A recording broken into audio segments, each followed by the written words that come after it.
Lepas ni tak payah dah nak cabut stiker rotek tiap-tiap tahun. Rosak cermin kereta tau. Korang nak tahu tak?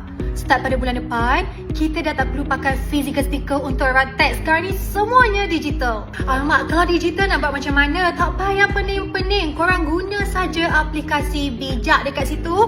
Korang nak renew insurance ke, nak renew rotek ke, semuanya boleh selesai dalam masa berapa minit sahaja. Dan yang paling penting, dekat aplikasi bijak, korang boleh buat installment selama 12 bulan.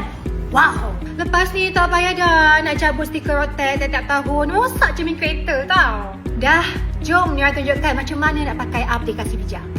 Mudah je, buka saja website bijak dan tekan car insurance dan masukkan semua details yang diperlukan.